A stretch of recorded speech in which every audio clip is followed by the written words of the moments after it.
first GRE, I had a 308. Wow. I went to look at the test scores for the kind of schools I was looking at, like Booth, Fuqua, Talk. I really love Talk.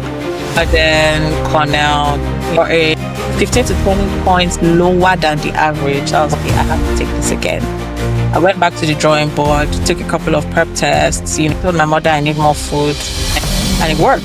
You need to figure out like what your one-liner is. I spent a lot of time thinking about that, trying to figure that out, because I wanted my entire application package to really echo that one line that I thought summarized my profile. My friend Pantaleon had a friend, Daniel. I wouldn't go to HBS without him. I showed him my essay. He looked at my essay, read it, and it's like, the essay is good, but not memorable. In my heart, I wanted to beat him up. I don't think a lot of people talk about how expensive the MBA application is.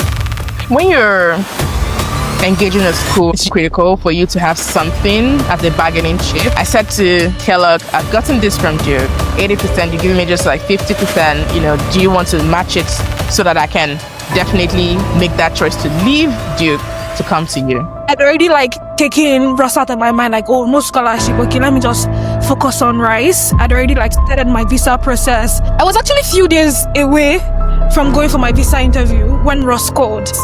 Spoke to my admission guy, we are happy to offer you admission with scholarship. The day I landed in Chicago, my first time in the US, 3 days later I was down with chickenpox. So I think the LBS, most of us were international students. I think what did they say 63 nationalities, was so diverse. The whole world is in its own turmoil. What that means is you need to demonstrate resiliency.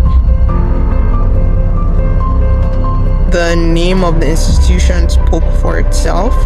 When you look at the rankings of MIT globally, leaving business school aside, currently MIT is the #1 school in the world. My mom was like, MIT or nothing.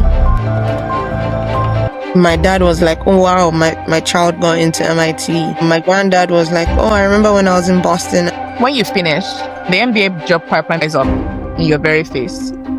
And it just feels like, oh my God, when did they shut all the doors against me? Now I have to enter general pop. I had a lot of friends who came from Africa to Wharton. I saw there was a huge cultural shift that happened for them, because you can nail the technicals of the job, but if they felt like there wasn't cultural fit, you were screwed.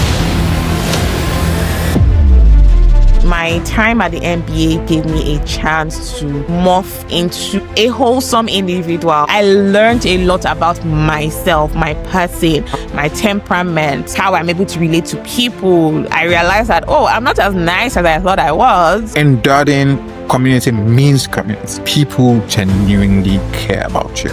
People meet you and they really give you a chance. The same way you give people a chance, because what we don't realize when we say this is, yes, you're in a new place, but sometimes too, the people you're meeting, it's your first time of meeting somebody like you from where you are, meeting a brand new perspective. So the same way you expect that they are welcoming to you is the same way that you should be to them.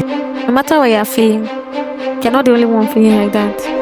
There are other person that is on from another continent is also feeling like that. Even the people that are Americans that are already here, right? They're also coming from different jobs. Some don't even have business experience. I think I should give you some sort of comfort that everybody's feeling that way. One thing I really do believe to my core is that none of us got to these institutions by chance. They saw something, rightfully so. Good for your school for picking out that, we want Ayo to be a Duke alum. Yeah. Good for them for realizing that.